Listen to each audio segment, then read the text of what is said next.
Alhamdulillah. Tidak pernah berhenti kita memuji Tuhan kita Allah atas segala nikmat yang dilimpahkan kepada kita.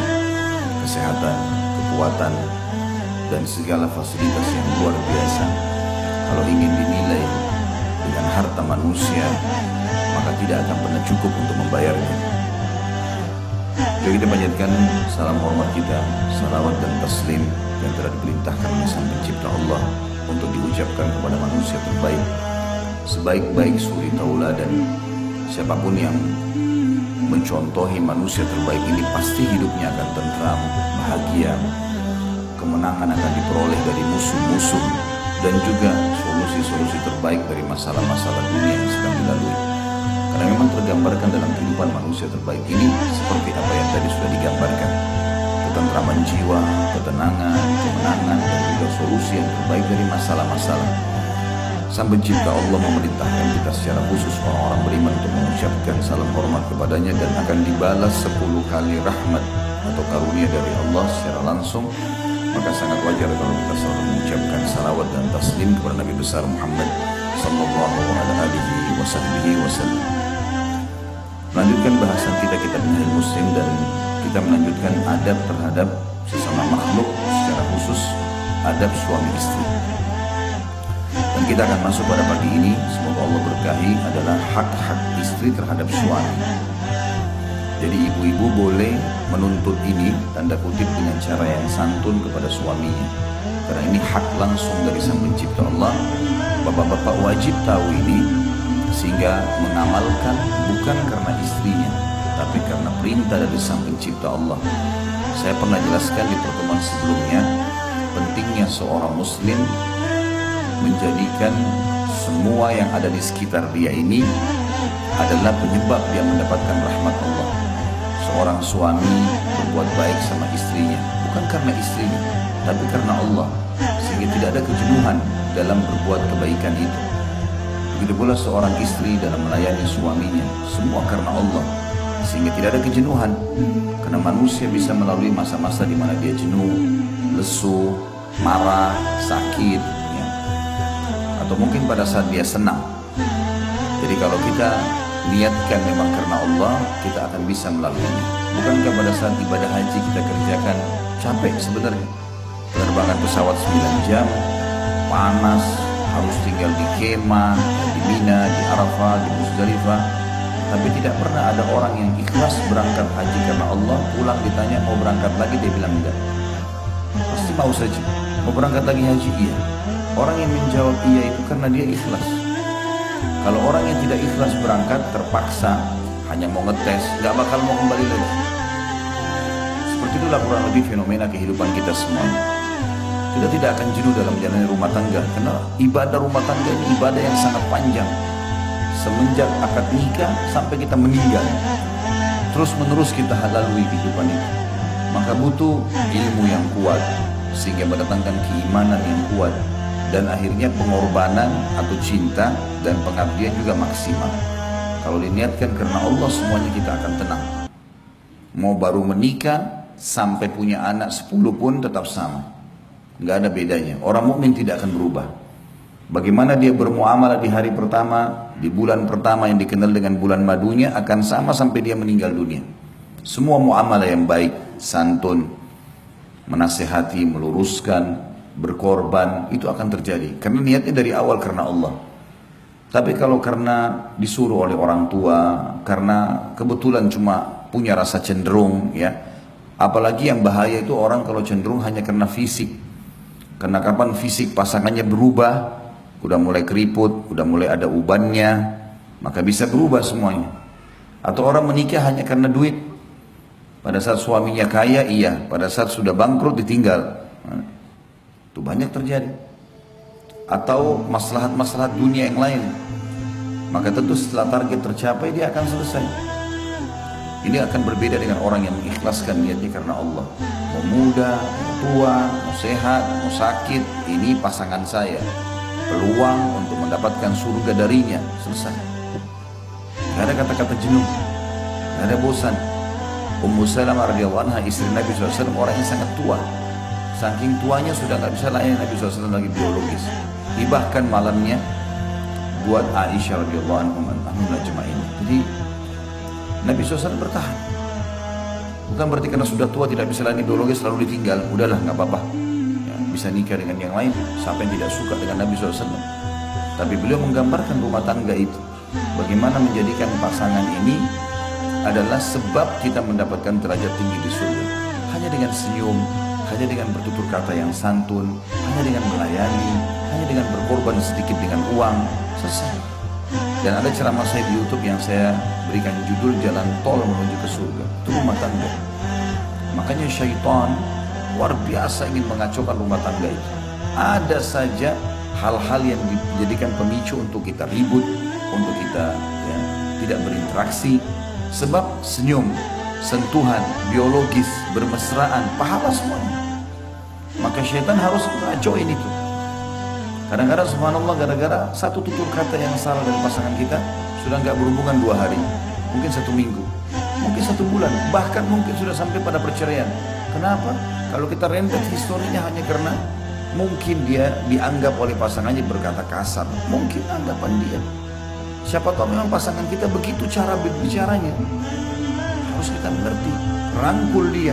Kekurangan pasangan bukan untuk ditinggalkan, tapi untuk dibantu keluar dari permasalahannya. Nasihati, luruskan, rangkul. Dan kesuksesan seseorang dalam kehidupan bersosial, kalau dia sukses dalam rumah tangganya, sehebat apapun seorang laki-laki di luar sana, namanya, wibawahnya, hartanya, tapi kalau kacau rumah tangganya, selesai urusannya. Berarti orang ini gak berhasil. Dia hanya performance saja, seperti orang yang rapi pakaiannya, tapi di dalam tubuhnya banyak penyakit. Begitu pula seorang wanita. Mau dikatakan wanita karir, kaya, cantik, terkenal namanya, lihat hubungannya sama suaminya. Kalau dia baik sama suaminya yang sudah tahu luar dalam tubuhnya, maka berarti dia memang betul-betul baik. Tolak ukur selalu di rumah tangga. Dan ini sudah dijadikan oleh para ulama gambaran umum bagaimana menilai seseorang itu baik atau tidak di rumah tangganya. Kata Nabi SAW, khiyarukum li ahlihi. Orang yang terbaik di antara kalian adalah orang yang terbaik dengan pasangan hidupnya. Suami sama istri, istri sama suami. Itu baru manusia terbaik. Karena pasangan kita tahu semuanya. Kita bangun tidur, biasanya orang masih emosional, biasanya orang masih lesu, biasanya orang masih berantakan. Pasangan kita tahu. Mungkin tidak semua orang tahu. Pada saat kita lagi hadapin masalah, atau pada saat kita sakit, yang melayani adalah pasangan kita. Pada saat kita lapar, pada saat kita lagi makan, yang senantiasa menemani makan adalah pasangan kita. Dan seterusnya. Makanya Allah Subhanahu wa taala menyebutkan istri dan suami ini libas dalam Al-Qur'an. A'udzubillahi minasyaitonirrajim. Antum libasul lahun, hunna libasul lakum wa antum libasul lahun. Mereka para istri itu adalah pakaian kalian, dan kalian juga adalah pakaian buat istri kalian. Apa kata ulama tafsir? Pakaian fungsinya untuk apa teman-teman sekalian? Menutup badan. Apalagi? Memperindah, ya, menutup aib-aib kita. Itu pasangan suami istri. Jadi kalau ada suami istri yang saling membongkar aib ini, tidak layak jadi pasangan ini. Dia harus tahu titik luka di badan kita pun yang tahu istri kita, yang tahu suami kita. Orang lain gak ada yang tahu. Jadi, bahkan terkadang ada orang-orang yang luar biasa kalau memahami poin ini. Bukan cuma hal-hal yang kecil, hanya sekedar titik di badan. Ada seseorang mungkin yang bersedia untuk khidmat dengan pasangannya. Seorang dosen kami di Madinah, Dr. Salih Suhaimi, semoga Allah jaga beliau. Salah satu staf pengajar di Masjid Nabawi. Kebetulan salah satu istri beliau adalah orang kita dan pernah belajar dengan saya, seorang akhwat. Waktu beliau minta dicarikan jodoh, saya sampaikan ternyata ada yang mendaftar dan akhirnya jadi istrinya. Masya Allah, sekarang sudah sampai 15 tahunan, sudah punya anak dan sudah warga negara sana kalau saya tidak salah di Madinah. Yang jelas beliau sempat cerita sama saya, karena beliau matanya buta. Ini saya cerita karena kebaikannya untuk menjadi ibrah dan pelajaran buat kita. Jadi beliau cerita sama saya dan saya memang terharu dan kagum dengan itu ya. Dia mengatakan karena matanya buta, saya pernah masuk ke WC kamar mandi, lagi buang hajat. Dia bilang, beliau buta, beliau tidak lihat. Dia bilang, saya merasa seperti ada orang di kamar mandi. Saya tanya, siapa kamu? Ditanya, apa kamu? Ditanya nama istrinya, saya nggak usah sebutin. Lalu kemudian istri mengatakan, iya. Kata Syekh, jangan di sini, di luar saja, saya lagi buang air, baunya nggak enak. Apa kata perempuan itu?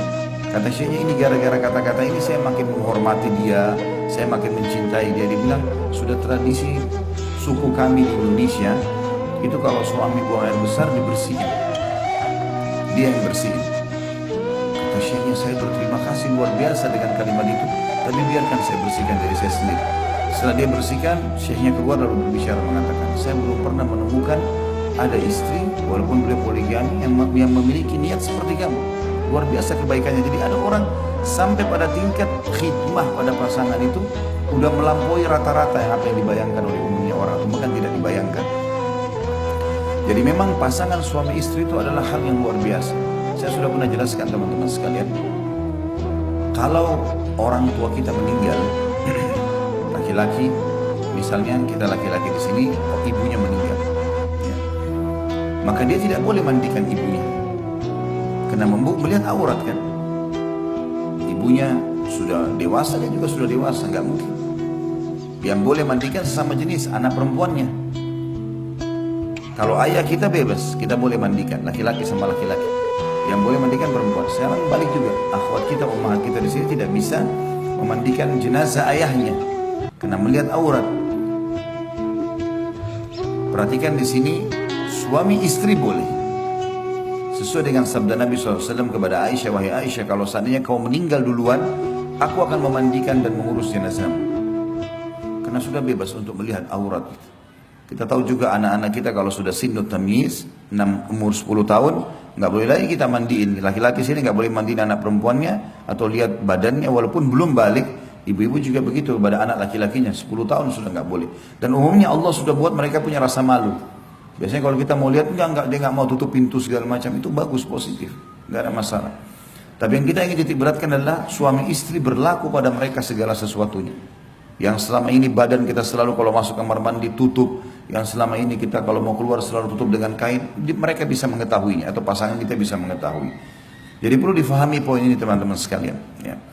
Rumah tangga itu adalah Allah memang menjadikannya sebagai tanda kutip pabrik manusia, dan saatnya di situ kita melampiaskan syahwat kita yang halal dan menikmati semua jenis kalimat, kata-kata, semua tatapan mata, semua ucapan, semua sentuhan bibir, semua sentuhan tangan, segala sesuatu. Maka harusnya kita faham poin ini. Pasangan kita diberikan hak oleh Sang Pencipta Allah dan kita harus penuhi. Kita sekarang bicara tentang haknya istri. Laki-laki di sini harus paham dan berikan itu karena Allah. Ibu-ibu juga bisa menuntut karena Allah tuntutannya, tentu dengan cara yang baik. Yang pertama adalah disebutkan oleh Syekh Abu Bakar rahimahullah, diperlakukan secara patut. Yang dimaksud secara patut adalah sebaik mungkin, semaksimal mungkin. Seorang suami bertutur kata yang baik, memerintah dengan cara baik, mengingatkan dengan cara baik. Boleh tegas, tidak boleh keras. Boleh tegas, saya nggak suka ini, jangan diulangin. Tapi nggak boleh keras. Keras itu mencaci maki, ya, memukul, itu nggak ada dalam Islam sama sekali. Orang mukmin tidak akan melakukan itu. Nggak ada laki-laki mukmin itu main tampar, main tonjok, main tendang, itu semua manusia dari mana ini? Ya? Dari hutan rimba kali masuk, ya. Dari mana ini tonjok-tonjokan dengan istri? Bukan istri lawan antum itu. Hah? Itu lakukan di sana di kancah peperangan. Musuh saja kalau sudah menyerang nggak boleh ditonjok, ditawan, apalagi istri. Baik lisannya fokus dengan pasangannya. Seperti di Saudi kita kalau keluar semua perempuan berhijab. Tidak ada sesuatu yang membuat orang akhirnya terfikir, oh ini lebih baik daripada istri saya. Kan gitu. Begitu juga wanita berhijab, maka mereka menjaga diri mereka, nggak sibuk melihat orang-orang. Ya. Walaupun kalau ada interaksi yang tidak bisa kita hindari kayak di pasar, kayak harus. Tapi biasanya yang bahaya tontonan, karena tontonan itu kan kita duduk siap menonton, kan itu. Akhirnya kejiwaan kita siap menerima, pikiran kita siap mencerna. Ini bahaya, bisa mengubah pola hidup, pola pikir, pola makan, berubah semua dengan tontonan ini. Maka bahaya sekali. Makanya ada orang kadang-kadang nuntut pasangannya melampaui batas. Kamu harus bisa menari seperti perempuan itu. Kamu harus bisa laki-lakinya juga menyanyi seperti laki-laki itu. Ya susah lah. Ya. Apalagi lagu India, mana ngerti dia? Nggak bakal bisa itu. Maksa pasangan kita seperti orang India, gimana cara? Kita ini orang Melayu, orang Indonesia, beda alamnya, gitu kan? Orang Indianya aja belum tentu bisa ikuti artisnya kok. Apalagi kita mau ikut-ikutan ini. Dan memang aneh kalau kita ikut-ikutan seperti itu, karena itu memang alamnya mereka beda. Jadi tidak usah, ya. Kita boleh tingkatkan skill. Setiap orang yang kita perlu membaca, menambah informasi bagaimana menjadi suami yang terbaik, bagaimana menjadi istri yang terbaik. Agama sudah perintahkan, dandanan yang baik, pakai minyak wangi yang wangi, sisir rambut yang wangi, ya tutur kata yang santun, sudah cukup kok sebenarnya. Dan kata beliau, berdasarkan sabda Rasulullah SAW kepada orang yang bertanya, apa hak istri salah seorang dari kami terhadap suaminya? Yang mana beliau menyebutkan, antut'imaha idha ta'imta wa taksuha idha tasaita wa la tadribil wajha wa la tukabbih wa la tahjur illa fil bait. Hendaklah engkau memberinya makan jika engkau makan. Jadi ini makanan penting sekali. Penting sekali. Sampai subhanallah saya dengar ada beberapa ummahat kita nggak mau makan sampai suaminya pulang ke rumah. Ini satu penghargaan yang luar biasa gitu. Akhirnya suaminya juga jadi tahu dia nggak akan makan di luar. Dia makan sedikit pulang ke rumah tetap makan di rumah. Saya sampai sekarang punya kakak ipar di kota Makassar, masya Allah, dia menikah dengan kakak saya perempuan. Itu sampai sekarang dia sendiri bilang sama saya kalau di luar tidak makan, pulang ke rumah.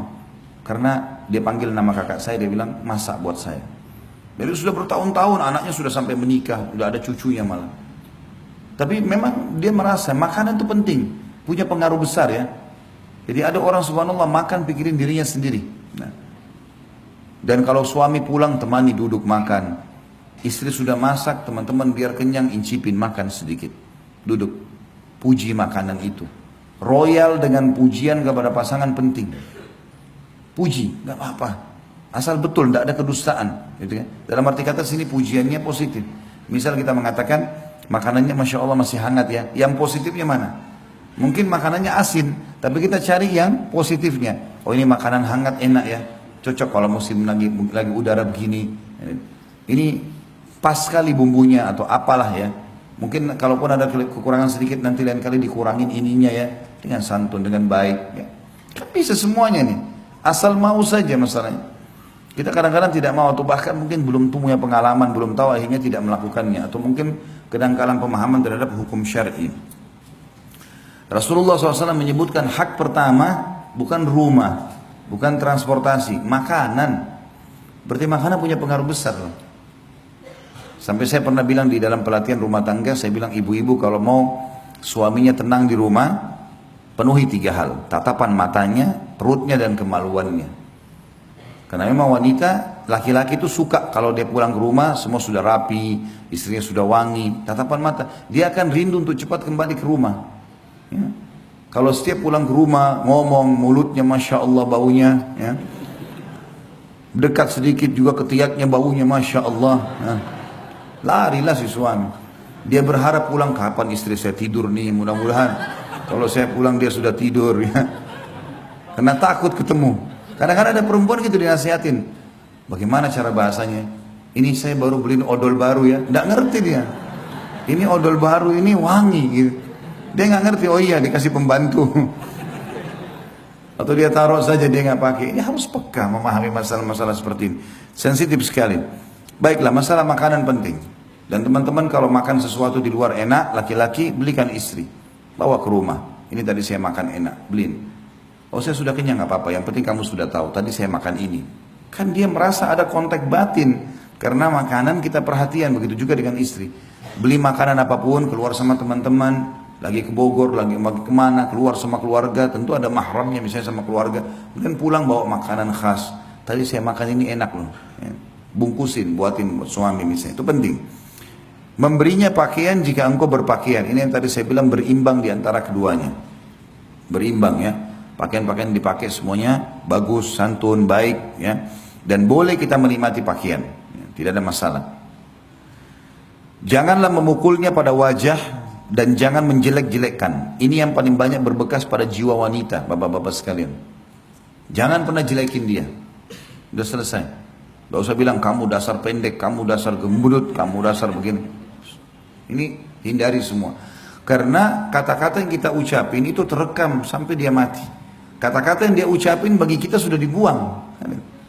Makanya salah satu karakter wanita yang saya bilang adalah tanda kutip pendendam. Laki-laki tidak. Nah, sudah tahu buktinya kan? Karena saya jelasin yang lalu. Sekarang bapak-bapak kalau lagi ribut sama istrinya, baca WA-nya nih, oh macam-macam tulisannya. Kita marah pertama, tapi 2 hari lagi kira-kira diapain WA-nya? Dihapus. Ngaku gak? Iya kan? Paling dihapus, sudahlah, sudah selesai, gak usah disimpan. Ibu-ibu saya tanya, kalau bertengkar sama suami, dihapus WA-nya? Nah, masalahnya itu.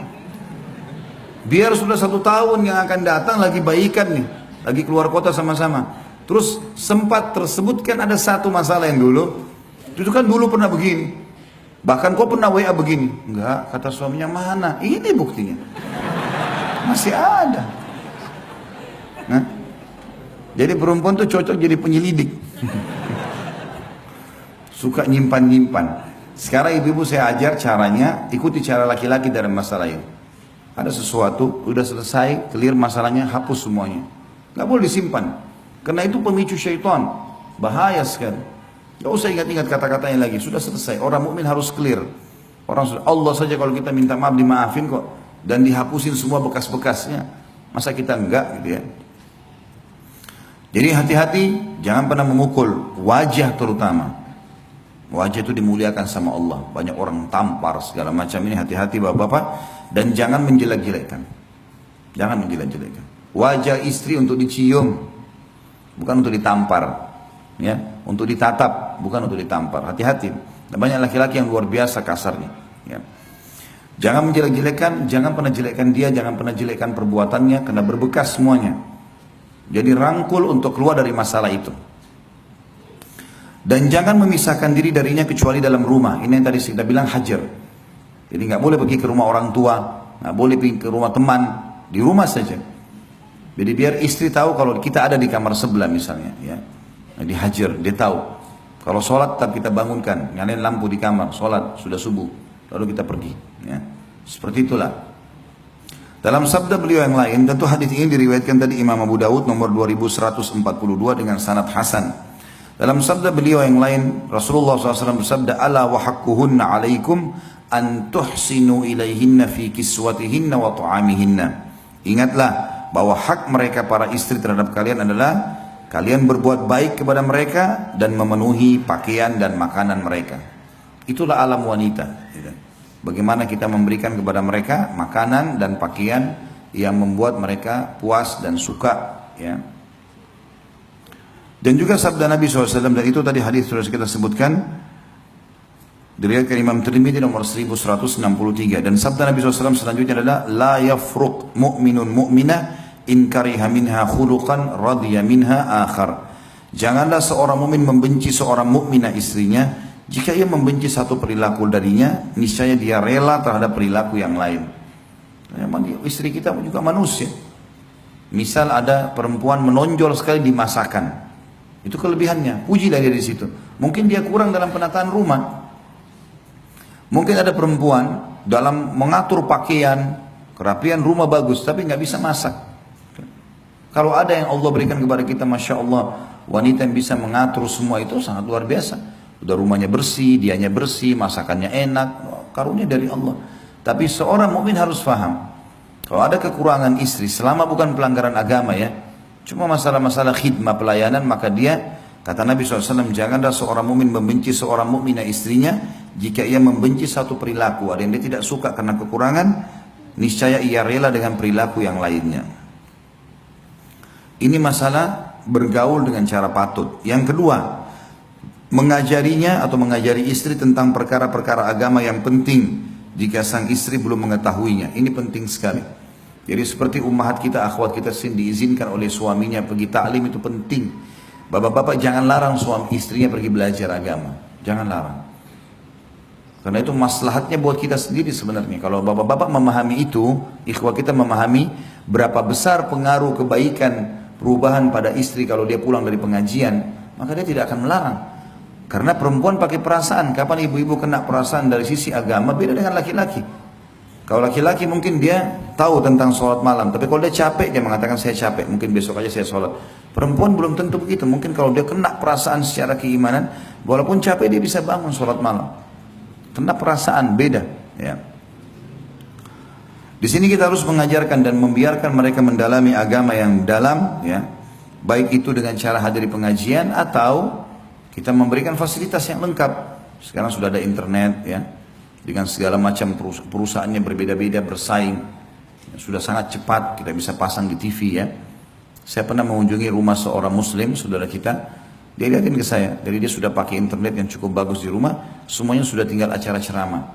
Istrinya pun habis masak, dia lagi di kantor tinggal putar YouTube ceramah Ustadz Fulan, tinggal nonton saja. Karena biasanya kalau acara TV, kalau luput jamnya kita nggak bisa kan. Kalau di YouTube kan kita bisa ulang-ulang, bisa kita pilih lagi, bisa dinonton lagi, walaupun kita tidak sempat hadir tadinya. Positif, siapkan fasilitas itu di rumah. Jadi buat di rumah itu betul-betul suasana islami dan disiapkan semua fasilitasnya. Atau mengizinkannya untuk menghadiri majelis-majelis taklim untuk belajar, karena kebutuhannya untuk mempelajari agamanya dan mensucikan jiwanya lebih besar daripada kebutuhannya terhadap makanan dan minuman, yang juga wajib dipenuhi. Sebagaimana firman Allah Subhanahu wa taala dalam surat Tahrim ayat 6. A'udzu billahi minasyaitonir rajim. Ya ayyuhalladzina amanu qu anfusakum wa ahlikum nara. Al-ayat. Hai orang beriman, pelihara dirimu dan keluargamu dari api neraka. Maksudnya buat dia faham agama supaya dia tidak berbuat hal-hal yang berbau agama. Saya sedih kalau melihat atau mendengar sebagian akhwat kita atau umat kita mengeluh, ya kadang-kadang kami mau pergi taklim dilarang oleh suami. Sayang sekali. Dia tidak paham kalau suaminya tahu bagaimana pengaruh secara kejiwaan karena hadir di pengajian itu luar biasa. Dia akan lebih santun dengan suaminya, dia akan lebih khidmah, dia akan lebih takut kepada Allah dalam hak-haknya, itu akan tertanamkan ya. Kata beliau, istri termasuk keluarga yang harus dipelihara dari ancaman api neraka, yaitu dijaga dengan keimanan dan amal soleh. Sedangkan amal soleh itu harus dengan ilmu sehingga bisa melaksanakannya dengan benar sesuai dengan tuntunan syariat. Hal ini berdasarkan sabda Rasulullah sallallahu alaihi wasallam dalam sebuah hadis yang diriwayatkan oleh Imam Bukhari Muslim dan Imam Tirmidzi juga meriwayatkan nomor 1163. Jadi tentu hadis ini sahih karena riwayat Bukhari Muslim. Rasulullah SAW bersabda, ala wastausu bin nisa'i khaira fa innahunna awanin au asiratun indakum. Ingatlah, berbuat baiklah terhadap para wanita, karena mereka adalah tawanan yang ada pada tangan kalian. Bapak-bapak, saya kasih resep sederhana, walaupun ini rahasia di antara kita, cuma pakai mic, apa boleh buat? Ibu jadi dengar, gitu kan?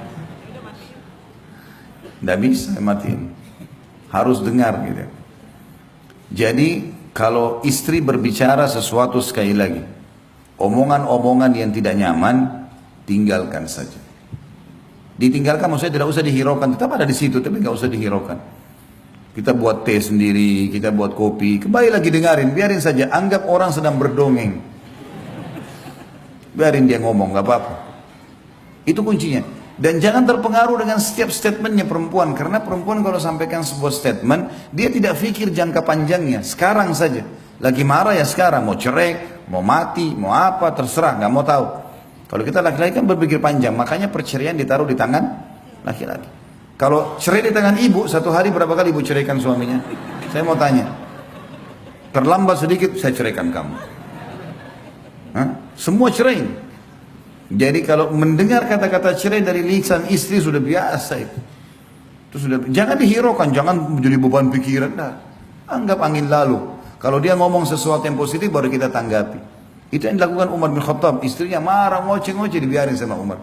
Sampai ada sahabat mau mengeluh, istrinya juga bicara begitu di rumah. Oh, ternyata rumah Umar didengar dari luar, suaranya istrinya Umar. Kau Umar begini, kamu begitu, kamu begini, segala macam. Umar diam saja. Orang ini pulang. Akhirnya Umar dengar ada orang dari depan pintu. Dibuka pintu sama dia. Dikejar orang itu. Kenapa kau pulang? Amir Mu'minin, masalah kita sama.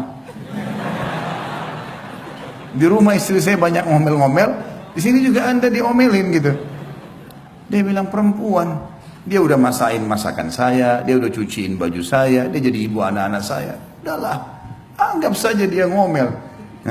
Maaf ibu-ibu ya, anggap radio rusak. Lah, kalau dia sudah ngomong kasar, pulangin saya ke rumah orang tua saya nyesel nikah sama kau, masa mau dilayani? Hah? Kira-kira, masa mau dilayani? Oh iya, saya pulangin kamu sebentar, kan tidak mungkin. Hah? Nanti akhirnya kau sudah dibawa pulang di mobil tengah jalan baru nyesel-nyesel. Jangan, tidak usah dilayani. Tanda kutip tadi ya, radio rusak itu.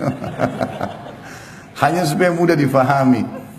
Tapi kalau nanti, kalau coba terapin, kalau memang ada bapak-bapak yang Allah uji gini, istrinya suka ngomel, coba terapin. Kalau dia lagi ngomong, walaupun kita pegel, dengarin aja. Nanti sekali dua kali dia tidak mau lagi ngomel tuh, karena dia tahu tidak ditanggapi. Nah, dia jadi berhenti sendiri. Sudah tahu ya? Senyap suara bapak-bapak ini. Entah paham atau enggak ini. Itu rahasia susah didapat itu ya. Baiklah. Sabda Nabi SAW sini yang mulia, ingatlah, berbuat baiklah terhadap kaum wanita, masuk dalamnya adalah bertutur kata yang baik, tidak usah terlalu ditanggapi permasalahan yang diucapkan. Karena banyak laki-laki begitu, terlalu terbawa dengan arus perkataan istrinya. Akhirnya dia sakit hati sendiri, dia pegel sendiri, enggak. Bijaksana, dewasa. Yang perlu ditanggapi, yang enggak usah. Tapi juga kita enggak usah tinggalkan. Ya, itu penting. Karena mereka adalah tawanan di tangan kalian. Dari rumah ayahnya kita ambil dengan kalimat akad, dipindahin ke rumah kita. Dia masain, dia bersihin rumah, dia jadi ibu anak-anak. Ngapain harus dimarah-marahin? Nggak perlu. Udah biarin aja. Di antaranya adalah dengan mengajarkan hal yang bisa memperbaiki sikapnya dalam beragama dan mendidiknya dengan didikan yang membuatnya bisa istiqamah yang baik. Yang ketiga, mendidiknya untuk menjalankan ajaran-ajaran dan adab-adab Islam serta menghukumnya bila menyelisihinya, yaitu melarangnya bepergian sendirian atau menampakkan wajahnya. Ini tentu bagian pendapat mengatakan wajibnya cadar. Dan bertabarruj atau bersolek dan berbaur dengan laki-laki yang bukan mahramnya. Jadi dia, suami di sini harus punya rasa cemburu kalau istrinya melakukan perbuatan yang salah. Ya. Ya, ini penting sekali. Perempuan itu suka kalau kita seperti mencemburui dia. Ya. Kalau laki-laki terbalik. Ibu harus tahu laki-laki tidak suka dicemburui. Ya. Dia suka kalau ditaati, dipatuhi, ya. Dicemburui enggak. Jadi ini fitrah yang ada ya. Allahu alam kalau ada yang keluar dari fitrahnya. Nah, kita nggak tahu. Pada laki-laki sini suka kalau suami istri cemburu, ini masalah buat dia. Ya, masalah. Karena umumnya tidak suka ya. Perhatian ekstra juga itu tidak perlu. Kita menjalankan tugas dan kewajiban. Tidak usah terlalu banyak telepon ke suami. Suami juga tidak usah terlalu, jangan juga tidak telepon sama sekali. Imbangi. Ya. Ada hal-hal yang perlu. Keperluan mendesak direspon dengan cepat, seperti itulah. Dan kalau dia melanggar agama di sini harus dihukum. Hukum ada arti kata dia harus diingatkan ya. Di samping itu hendaknya memberikan perlindungan dan pengayoman yang cukup sehingga tidak membiarkannya merusak akhlak atau agama dan tidak membiarkan sarana untuk berbuat fasik terhadap perintah-perintah Allah dan Rasulnya atau berbuat jahat. Karena suami adalah penanggung jawab istrinya, berkewajiban menjaga dan memeliharanya. Sebagaimana firman Allah di dalam surah An-Nisa ayat 34, A'udzu billahi minasyaitonir rajim, ar-rijalu qawwamuna 'alan nisa. Kaum laki-laki adalah pemimpin bagi kaum wanita. Juga dalam hadis Bukhari Muslim, Imam Bukhari nomor 893, Imam Muslim 1829, Rasulullah SAW bersabda, "War-rajulu ra'in fi ahlihi wa huwa mas'ulun ar-ra'iyyati." Laki-laki adalah pemimpin bagi keluarganya dan akan diminta pertanggungjawabannya terhadap keluarga yang dipimpinnya. Jadi kita bertanggung jawab terhadap pelanggaran-pelanggaran istri juga. Jadi kalau ada istri tidak pakai hijab, dia tidak sholat, suaminya bertanggung jawab itu. Beda kalau sebaliknya ya. Kalau suami melanggar ya, agama, tugas istri mengingatkan, tapi bukan kewajiban dia seperti kewajiban suami terhadap istri. Karena posisi suami pada istri sama dengan posisi orang tua pada anak. Salah anaknya maka dia bertanggung jawab, salah istri dia bertanggung jawab. Ya, dan tidak terjadi hal yang sama bagi perempuan. Jadi misalnya kalau suaminya melakukan hal yang salah di luar sana, dia dengar, dia nasihat, dia boleh nasihat, tapi dia tidak tanggung jawab. Karena dia tidak punya kewajiban perempuan mengawasi suaminya lagi buat apa di luar. Tapi istri harus suaminya mengawasi, lagi ngapain di rumah, kerja apa, ketemu sama siapa, tamu siapa yang datang, harus dengan izinnya semua. Ya. Yang keempat, bersikap adil bila dia poligami tentunya terhadap para istri jika memang dimadu. yaitu adil dalam memberi makanan dan minuman, pakaian, tempat tinggal dan juga giliran, ya. Tentu di sini termasuk dalam adil kalau istri pertama memiliki misalnya 2 anak, istri kedua misalnya baru nikah, belum punya anak, maka tentu beda dari sisi nafkah dan makanan. Dan ada anak-anak, gitu kan.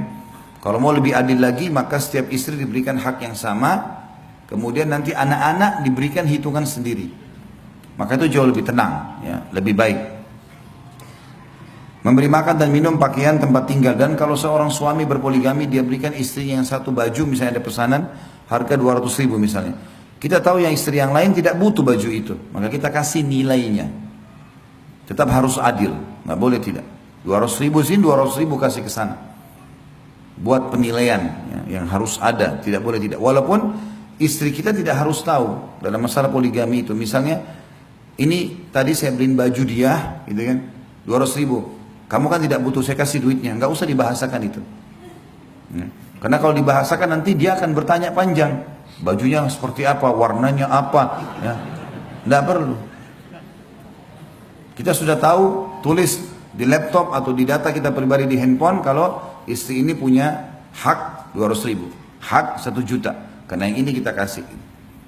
Kecuali hal-hal yang di luar hak-hak ini, yang misalnya udzur syar'i. Kalau si perempuan sakit misalnya, istri pertama sakit, masuk rumah sakit, diopname, bayar 5 juta. Nggak mungkin kita kasih 5 juta ke istri kedua yang sehat. Nggak, kalau dia sakit nanti kita biayai. Ini keluar dari uzur lain. Nah, kalau sakit, tapi kalau yang lain nggak boleh. Harus adil. Catat per rupiahnya. Karena Allah akan hisab itu. Hati-hati. Nggak ada hubungannya sama sekali. Saya punya catatan di laptop saya, semuanya lengkap. Ini lebih sekian, saya kasih yang ini. Nilai, nggak bisa sama sekali. Kalau salah ini hubungannya sama langit, bukan sama mereka-mereka ini. Perempuan gampang kalau mau dikelabui, bisa saja orang bohong, tapi sama Allah nggak bisa. Hati-hati. Allah bisa tarik fasilitas yang Allah berikan kepada kita justru karena kita melanggar hukum dengannya. Jadi jangan main-main soal ini. Harus di sini adil. Karena poin keempat bicara masalah itu, ya.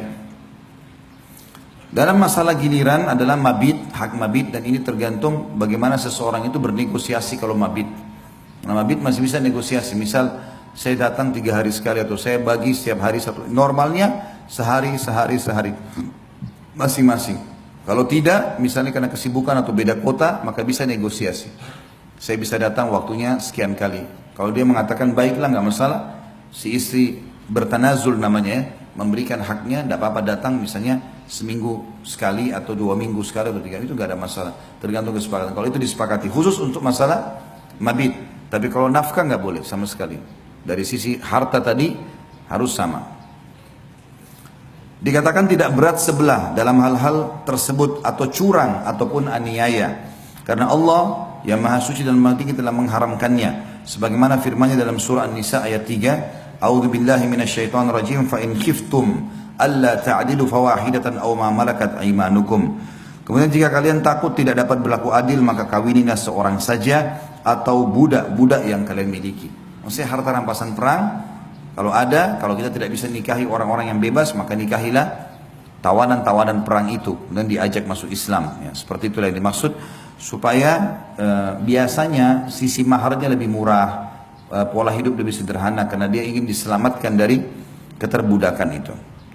Rasulullah SAW telah berwasiat untuk berbuat baik terhadap istri sebagaimana sabda beliau di dalam hadis At-Tabarani dengan isnad hasan, riwayat Tirmidzi 3895, khairukum li ahlihi wa ana khairukum li ahli. Sebaik-baik kalian adalah orang yang paling baik terhadap istrinya. Ini tolok ukur suksesnya seorang laki-laki. Setinggi apapun jabatan dia, ya, sebanyak apapun titelnya, setampan apapun dia, lihat hubungannya sama istrinya. Baik sama istrinya, tanya istrinya baik gak suami? Kalau baik dia bilang ya sudah, gitu kan. Dan kata Nabi SAW, aku adalah orang yang paling baik di antara kalian terhadap istrinya. Artinya contohi aku dalam bermuamalah, maka kalian akan dapat yang terbaik. Karena kita kalau contohi orang yang baik, kita akan, apa akibat buat dia akan kena akibat buat kita. Kita kalau contohi orang buruk, apa akibat buat dia, akibat buat kita juga, ya.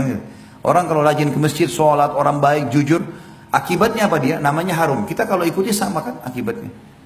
Pencuri teman kita, pembohong kita ikutin. Akibatnya dia apa? Dibenci orang. Kita juga akan dapat akibat yang sama. Yang kelima, tidak menyebar rahasianya. Ini penting sekali. Nggak boleh kita sebar rahasia teman-teman sekalian. Dan tidak menyebut-nyebut aib yang ada padanya. Ini yang luput banyak orang-orang kita di Indonesia. Luar biasa gitu. Sampai suaminya atau istrinya itu semua orang tahu siapa dia. Diceritakan segala satu keburukannya. Jangan.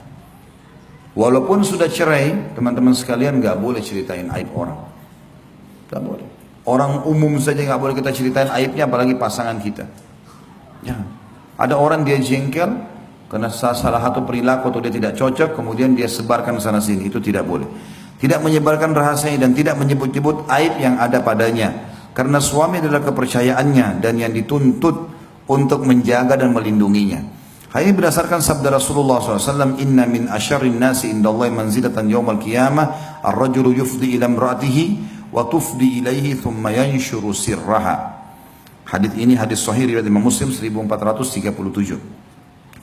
Sesungguhnya seburuk-buruk kedudukan manusia di sisi Allah pada hari kiamat adalah laki-laki yang menggauli istrinya dan istrinya pun yang menggauli suaminya, lalu suaminya menyebarkan rahasianya. Riwayat lain, lalu keduanya menyebarkan rahasia pasangannya. Terutama dalam masalah biologis, nggak boleh cerita. Udah selesai. Allah kasih kelebihan pasangan kita, udah selesai. Jangan cerita. Bapak-bapak sini jangan, Allah kasih istri yang Masya Allah memenuhi semua kebutuhan biologis. Apa yang dia harapkan semua terpenuhi, dia puas. Jangan cerita sama teman, sama sekali. Walaupun itu kita menganggap nikmat. Tuh istri saya Allah karunia begini, saya dikasih begini, saya... Kalau di antara 3 orang teman kita laki-laki istrinya tidak begitu, apa yang muncul di benaknya? Mengganggu istri kita nanti.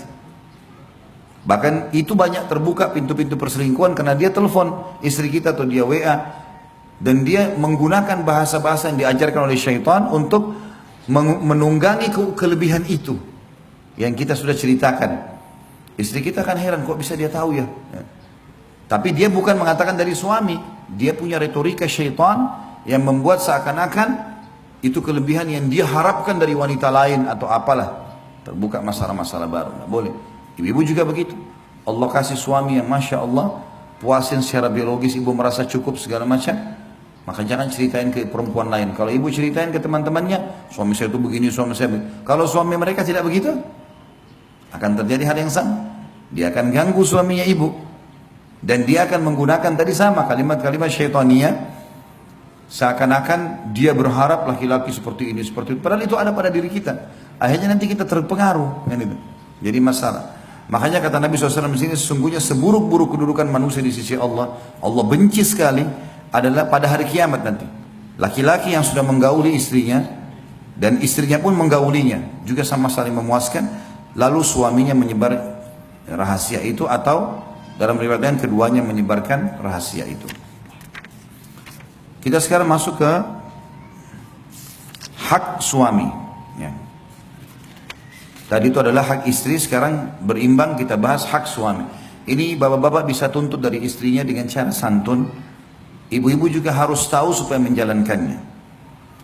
Istri berkewajiban kata beliau terhadap suaminya, yaitu dengan melaksanakan kewajiban-kewajiban dan adab-adab berikut. Yang pertama, menaatinya dalam hal-hal selain kemaksiatan terhadap Allah. Ya. Sebagaimana Allah Maha Suci dan Maha Tinggi telah berfirman dalam surah An-Nisa ayat 34, A'udzu billahi minasyaitonir rajim, fa in ata'nakum fala tabghu 'alaihinna sabila. Kemudian jika mereka mentaatimu, maka janganlah kamu mencari-cari jalan untuk menyusahkannya. Artinya wanita disuruh taat di sini. Temani saya keluar baik, buatin saya makanan baik. Semuanya karena Allah perintahkan, bukan karena suami. Dan apa susahnya ibu-ibu sekalian, saya tanya, hanya buat makanan, hanya hibur suami ya dengan kata-kata yang baik, beban pikirannya diringankan, mulai mati masuk surga. Apa susahnya? Nggak ada susahnya itu, mudah sekali. Ya, syaitan saja yang kadang-kadang membuat syaitan jin dan manusia. Nah, di antara manusia juga ada syaitan. Ya, mereka berpikir seperti syaitan, cemburu melihat rumah tangga kita misalnya. Kadang-kadang kita nggak tahu, apalagi ibu-ibu itu. Kadang-kadang subhanallah banyak ibu-ibu tidak tahu kalau temannya itu buruk. Berkedok depan dia seperti jadi pahlawan. Kapan ada nasihat dari teman suruh cerai, itu buruk. Nggak boleh didengar ini. Berarti ini bukan teman. Kecuali memang dasarnya suami kita suka mukul, pemabuk, lain. Kalau hanya masalah-masalah kecil, lebih baik kamu cerai. Nanti dapat laki-laki yang lebih baik. Ini sudah teman tidak benar ini. Sudah nggak benar. Karena cerai dalam Islam tidak dibolehkan kecuali darurat sekali. Kalau dia malah nasihatin kita baik-baik, mestinya coba cara ini, coba cara begini, cara-cara yang positif lah. Kita anggap itu adalah pencerahan, itu nggak ada masalah. Tapi sekali lagi memang saya bilang Bapak Ibu sekalian, jangan pernah menggunakan jasa orang ketiga kecuali ahlinya. Itu pun ahlinya harus ulama yang besar, yang punya pengalaman yang luar biasa sehingga memandu kita pada poin yang benar. Kita juga kalau bertanya to the point. Saya punya masalah seperti ini, apa jalan keluarnya, apa sarannya, apa nasihatnya dan seterusnya. Dikatakan di sini juga Rasulullah SAW bersabda dalam hadis yang sahih riwayat Bukhari nomor 3237, Muslim 1436, "Idza da'a ar-rajulu imra'atahu ila firashihi falam ta'tihi fabata ghadbana 'alayha la'anatha al-malaikatu hatta tusbih." Jika seorang laki-laki mengajak istrinya ke tempat tidur lalu si istri tidak memenuhinya, kemudian laki-laki itu kesal terhadapnya, maka wanita itu dilaknat oleh malaikat sampai pagi. Nah, makanya syaitan menggoda untuk itu ya. Di sini perlu kita garis bawahi banyak manfaat dari hadis ini. Yang pertama kata para ulama adalah biologis laki-laki nggak bisa ditunda. Beda dengan biologis perempuan yang masih bisa ditunda. Ibu-ibu kalau masih pengen berhubungan biologis sama pasangan, tapi suami lagi safar segala macam, dia masih bisa sabar. Kalau laki-laki susah sekali, karena berpengaruh kepada emosi jiwanya. Tanpa dia sadari, kita nggak sadar, tapi kadang-kadang terbawa itu. Jadi kalau ibu-ibu dapat suaminya suka marah, masalahnya di biologis. Coba ibu-ibu muhasabah deh. Mungkin seringkali ibu bengkalikan poin itu. Tidak ada laki-laki subhanallah menumpahkan sperma lalu emosi, nggak ada. Hah? Pada saat dia klimaks, dia tumpahkan spermanya, itu ketenangan jiwa dia dapatkan. Makanya ya seperti dia sedang mendapatkan sebuah kebahagiaan yang luar biasa. Umumnya laki-laki kalau setelah klimaks pasti ngantuk dan tidur. Beda dengan ibu-ibu. Ibu-ibu kan menerima sperma. Sperma itu komposisinya kata sebagian ulama ada komponen ada komponen apinya, panas. Jadi kalau ibu-ibu terima sperma biasanya tambah semangat bicara. Nah, jadi kalau ibu lihat suaminya habis klimaks tidur, itu memang normal dia. Jangan ibu bilang, ya sudah tidur. Saya mau tidur nggak bisa. Memang ibu nggak bisa tidur, nggak bakal bisa tidur. Coba alihkan ke yang lain, nyapu, ngepel, masak. Nah itu baru bisa. Karena nggak bisa memang. Jadi yang tadinya buat suaminya bergelora itu pindah ke dia. Bayangin aja. Maka memang begitu, dia akan jadi semangat 45 di sini. Untuk bekerja, untuk segala macam. Ini yang pelajaran pertama dikatakan para ulama tentang masalah biologis di sini. Kenapa perempuan sampai dilaknat kalau tidak layani biologis suaminya? Apa sebabnya? Karena suami itu akan berinteraksi dengan alam luar. Kalau ini bermasalah dan dia tidak, imannya kurang, dia bisa berzina. Terjadilah kerusakan di muka bumi. Nanti ibu-ibu istrinya baru marah pada saat tahu suaminya selingkuh. Padahal sebenarnya permasalahan di rumah. Nggak ada orang yang kenyang itu masih mau makan. Susah sekali. Kecuali darurat mungkin ada hal yang itu. Tapi kalau umumnya nggak bakalan. Itu kan intinya. Makanya Rasulullah SAW di sini ya menekankan sekali laknat Allah, laknat malaikat datang kepada istri yang diajak tidak mau. Kadang-kadang mungkin karena jual mahal. Beda kalau ibu sakit ya. Ibu sakit ada udzur syar'i beda. Tapi kalau enggak boleh nolak. Ya. Ini pelajaran pertama dari hadis bahwasanya biologis laki-laki beda dengan biologis perempuan. Makanya tidak boleh ditunda laki-laki, perempuan masih bisa, gitu kan? Bahkan perempuan kalau tidak dipicu, tidak ada pemicu, tidak ada rangsangan, tidak akan berhubungan biologis, biasa saja. Kalau laki-laki enggak, lihat sesuatu pun sudah cukup untuk memicu biologisnya. Makanya dia harus terlampiaskan. Ini pelajaran pertama. Pelajaran yang kedua diambil sini adalah cara menghadapi kaum laki-laki dan cara menghadapi kaum perempuan. Menghadapi kaum laki-laki di sini, ibu-ibu sekalian, itu dengan biologisnya. Biologis itu penting sekali dan harus sensitif. Jaga bau mulut, jaga bau badan, jaga warna pakaian, ya, penampilan, harus semua dijaga. Tidak bisa tidak. Jangan pernah bapak-bapak pulang rumah kemudian mau biologis sama istri, tidak mandi, maaf, tidak membersihkan kemaluan, tidak cebok segala macam, tiba-tiba langsung main mau dekatin istri, mungkin istrinya sudah mandi bersih dan seterusnya. Ya. Perempuan juga begitu, ibu-ibu jangan berpikir akan didekati oleh suami kalau memang dasarnya ada bau, sekarang sensitif sekali, bau mulut, bau badan. Kenapa sih nggak pakai minyak wangi? Kenapa nggak kumur-kumur dengan mouthwash? Ada banyak, sikat gigi sebentar berapa, 1 menit paling, gitu kan? Semprot minyak wangi, sesuatu yang disuka oleh pasangan kita, pakai baju yang paling bagus ya. Kadang-kadang subhanallah ada orang menganggap rancu dengan istri atau suami menggunakan baju-baju khusus buat mereka di rumah. Ini keliru. Apa yang membuat pelacur, mohon maaf, punya nilai jual? Ibu-ibu saya tanya, apa yang membuat pelacur punya nilai jual? Penampilan, pakaian, kan itu, wangi. Coba kalau seandainya dia pakai daster di tempat perzinahan, kira-kira ada yang mau bayar dia? Enggak kan? Nah, semestinya setiap istri begitu di rumah, bukan kita contoh pelacur, tidak. Mestinya pakai baju yang bagus. Nah, kalau merasa baju itu kurang cocok tapi suami suka, nggak apa-apa, bersabar, kita pakai. Gitu kan. Mungkin warna yang dia suka. Kalau suami suka rambutnya panjang, dipanjangin. Dia suka sedikit di model yang asal tidak menyerupai laki-laki, nggak ada masalah. Saya pernah hadapin kasus rumah tangga dari keluarga saya. 15 tahun lebih menikah, mau cerai, puncaknya saya duduk sama suaminya karena suaminya suka rambut panjang. Istrinya gak suka, selalu mau pendek rambutnya, hanya masalah itu. Tapi 15 tahun suaminya sabar, selalu bilang, kadang-kadang dia bawain foto, saya suka foto perempuan rambut panjang begini, kadang-kadang apalah bahasanya, akhi. Ya akhi. Jadi gara-gara itu saja. Ayah istrinya sempat dinasehatin, kenapa sih kalau yang panjangin rambut, kenapa? Kan bagus, suaminya jadi suka lihat gitu kan. Bapak-bapak boleh beli baju yang bapak-bapak suka. Boleh beli baju. Saya tidak merasa aib kalau saya beli pakaian yang saya tahu ini saya suka lihat kalau istri saya pakai. Bukan aib itu. Pakaian tidur kah, pakaian apa, itu di rumah gitu kan. Itu nggak ada masalah. Sebagaimana juga ibu-ibu bisa lakukan itu. Ya, karena bagi laki-laki kita penting sekali masalah melihat sesuatu itu. Ini yang pelajaran kedua yang diambil ya. Kalau masing-masing laki-laki dan perempuan ini cara menghadapinya. Ya. Ibu-ibu kalau mau suaminya lunak, ya baik, maka biologis nomor 1 bagi dia. Dan perempuan juga harus tahu dari sisi lain, kalau suaminya membutuhkan itu, melihat, ya dilayani segala macam.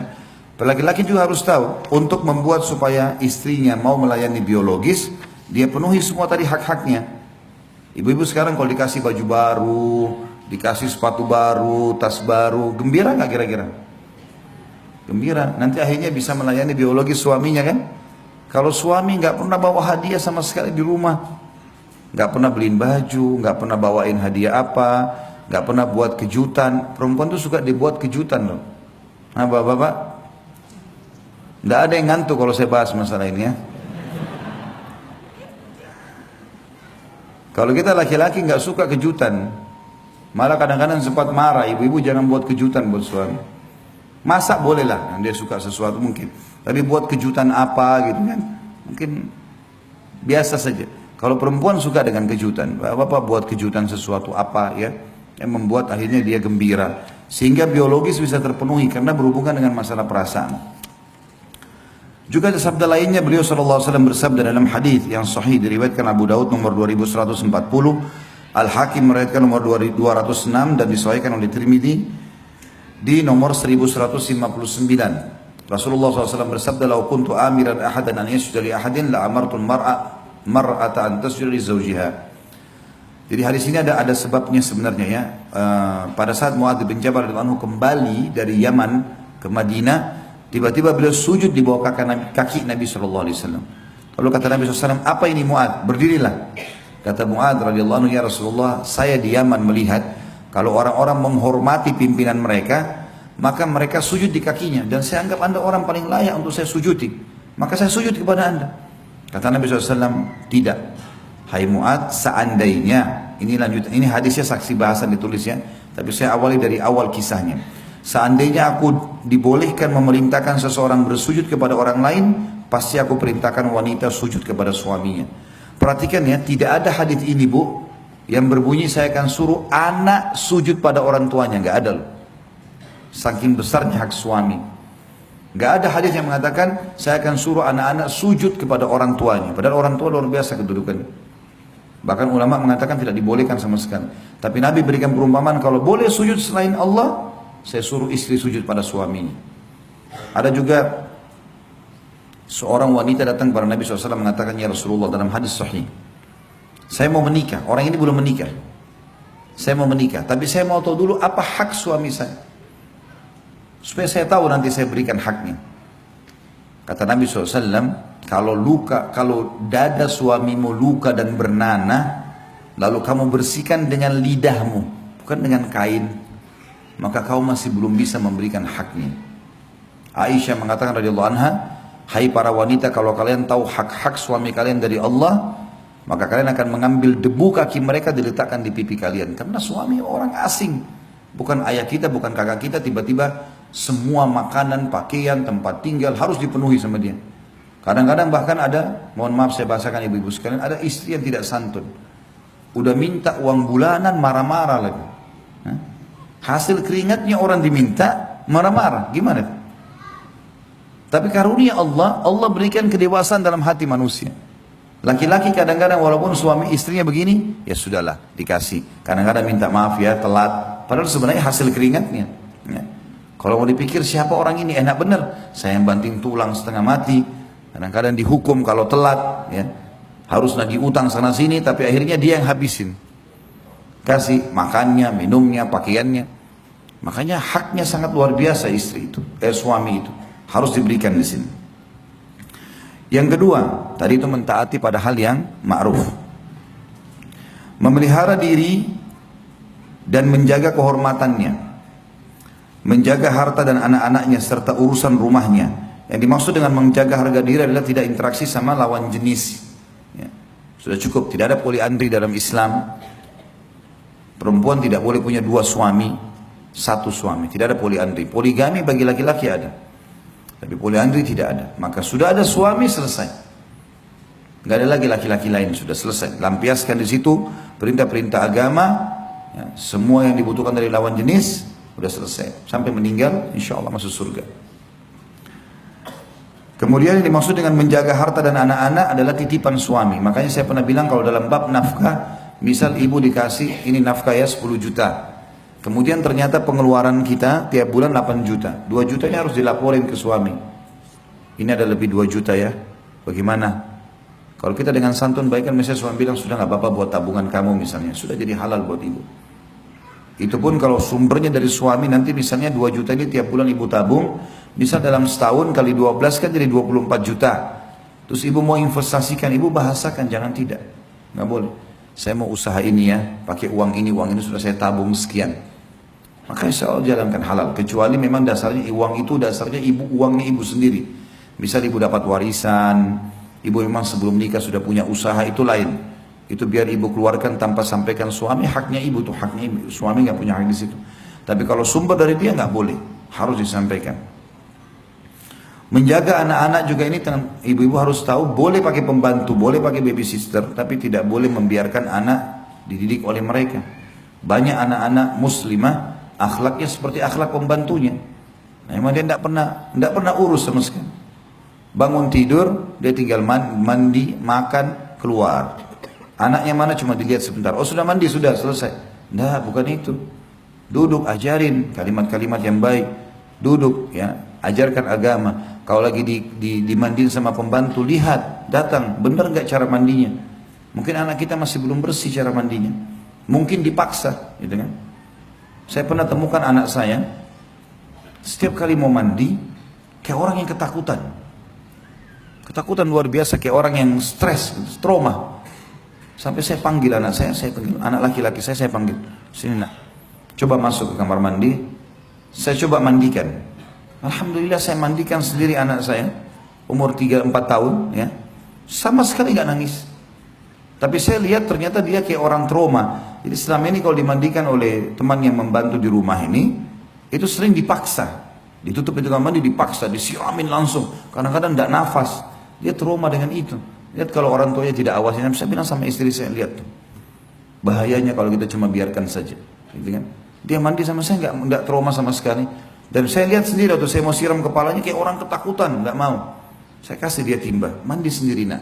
Lihat nih caranya, mandi. Akhirnya dia bisa. Sekarang alhamdulillah sudah baik. Dan saya dudukin akhirnya saya bicara baik sama muslimah ini saudari kita. Hati-hati kalau anak-anak ini jangan sampai salah pendidikan. Nah ini kebanyakan perempuan yang lupa atau melepaskan begitu saja anaknya. Dia tidak punya keterlibatan di situ. Ini salah juga ya. Karena anak-anak adalah aset amal jariah. Tapi sekali lagi boleh pakai tenaga yang membantu. Serta seluruh urusan rumah di sini kebersihan, kerapian hanya berdasarkan firman Allah Taala dalam surah An-Nisa ayat 34. A'udzu billahi minasyaitonir rajim. Fas-salihatu qanitatun hafidatun lil-ghaibi bima hafidallah. Sebab itu maka wanita yang salihah ialah yang taat kepada Allah, lagi memelihara diri ketika suaminya tidak ada, oleh karena Allah telah memelihara mereka. Perselingkuhan ini bahaya sekali ya, apalagi kalau terjadi dari kaum wanita gitu kan. Rasulullah SAW juga bersabda dalam hadis yang sahih diriwayatkan Bukhari nomor 893, Imam Muslim 1829, wal mar'atu ra'iyatun ala baiti zawjiha wa waladihi. Dan wanita adalah pemimpin di rumah suaminya, maksudnya bertanggung jawab terhadap rumah suaminya dan anak-anaknya. Juga sabda Nabi SAW di dalam hadis yang diriwayatkan Tirmidzi nomor 1163, fahakkuhum alaihinna alla yuti'na furushakum man takrahuna wa la ya'dhanna fi buyutikum liman takrahun. Maka hak kalian terhadap para istri kalian adalah agar tidak mengizinkan orang yang tidak kalian sukai meniduri tempat tidur kalian, dan tidak mengizinkan orang yang tidak kalian sukai masuk ke dalam rumah kalian. Tentu semua laki-laki yang berusaha berinteraksi sama istri kita yang bukan mahram, tentu kita tidak senang. Otomatis seperti itu, larangan mutlak ya. Karena bagaimana seorang istri, ranjangnya suami yang beli, lemarinya, listrik rumahnya suaminya yang bayar, lalu dia masukkan laki-laki lain di situ. Dari mana adab dan tata keramanya ini? Tidak mungkin ya. Haram dalam Islam itu. Ataupun dia berselingkuh di luar, nggak mungkin ya. Dan ini waswas syaitan, kadang-kadang membuat sebagian wanita dikuasai syaitan, padahal sebenarnya suaminya sudah bisa penuhi dia.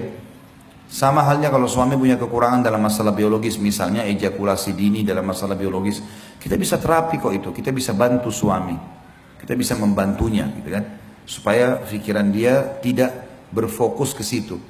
Dan itu bisa saja kita lakukan ya. Itu ada untuk tata cara sendiri dan bisa konsultasi sama teman-teman medis dalam masalah ini. Yang ketiga, tetap tinggal di rumah suaminya sehingga tidak keluar ke rumah kecuali dengan izin dan kerelaannya, yang disertai dengan menundukkan pandangan, merendahkan suara, menahan diri dari berbuat buruk, memelihara lisan dari perkataan kotor dan jorok, serta senantiasa memperlakukan kerabat suami dengan baik sebagaimana sikap suami terhadap mereka. Karena tidaklah seorang istri dianggap telah berbuat baik terhadap suaminya jika ia berbuat buruk terhadap orang tua dan kerabat suaminya. Allah berfirman di dalam surah Al-Ahzab ayat 33, A'udzu billahi minasyaitonir rajim, wa qarna fi buyutikunna wa la tabarrujna tabarrujal jahiliyatil ula. Al-ayah. Dan hendaklah kamu para wanita tetap di rumah kalian atau di rumahmu, dan janganlah kamu berhias dan bertingkah laku seperti orang jahiliyah dahulu. Orang jahiliyah itu di Mekah, kalau mereka di rumah, mereka bajunya berantakan. Kalau mereka keluar rumah, dandanannya luar biasa. Ini dianggap dengan tradisi jahiliyah. Kalau kita balik sekarang, di rumah justru silakan menor, silakan indah, silakan cantik, silakan rapi. Di luar malah harusnya biasa-biasa, jangan jadi fitnah buat orang. Ini perintah Allah dalam surah Al-Ahzab. Dalam surah Al-Ahzab juga ayat 32 Allah berfirman, A'udzu billahi minasyaitonir rajim, fala takhda'na bil qawli fayatma alladhi fi qalbihi marad. Al-ayah. Dan jangan juga kamu tunduk dalam berbicara sehingga berkeinginanlah. Sebenarnya bukan tunduk ini, takhda'na bil qaul artinya perkataan yang suaranya sengaja dimanja-manjakan ya. Ini yang dilarang dalam Al-Quran. Jadi kalau bicara ada penting, misalnya lagi belanja di pasar atau segala macam, saya mau beli ini pak, saya mau beli ini, to the point gitu ya. Gak usah muter-muter, ayamnya ini beli di mana pak ya, ini kapan disembelih gitu kan, berapa ekor bapak jual sehari, untuk apa ya? Untuk apa banyak bertanya ini, apalagi kalau menggunakan kata-kata yang tidak benar ya, kata-kata yang bisa mengundang syahwat. Maka janganlah kamu tunduk dalam berbicara sehingga keinginan orang yang ada penyakit dalam hatinya mengganggu kalian. Jadi nggak boleh sampai bermanja-manja akhirnya laki-laki ingin mengganggunya. Kemudian dalam surah Nisa 148 juga berbunyi, A'udzu billahi minasyaitonir rajim, la yuhibbullahu al-jahra bis-su'i minal qawli illa man zulim. Al-ayah. Allah tidak menyukai ucapan buruk yang diucapkan dengan terus terang kecuali oleh orang yang dianiaya. Juga dalam surah An-Nur ayat 31 Allah berfirman, A'udzu billahi minasyaitonir rajim, wa qul lil mu'minati yaghdudna min absarihinna wa yahfadna furujahunna wa la yubdina zinatahunna illa ma dhahara minha. Katakanlah kepada wanita yang beriman, hendaklah mereka menahan pandangan mereka dan memelihara kemaluan mereka, dan janganlah mereka menampakkan perhiasan mereka kecuali yang biasa nampak darinya. Artinya dia pakai hijab, selesai. Kecuali di rumah ya, sekali lagi ibu-ibu harus di rumah dandan rapi, tapi juga yang suami suka. Kalau suaminya ibu bilang, saya lebih suka alami, nggak usah pakai kosmetik, ya sudah nggak apa-apa, jangan dipakai di depan dia, terserah dia, gitu kan. Kalau dia suka yang begini nggak masalah, yang penting yang membuat dia nyaman itu sudah cukup. Karena memang dandanan ibu cuma boleh buat dia, yang lain tidak boleh, gitu kan.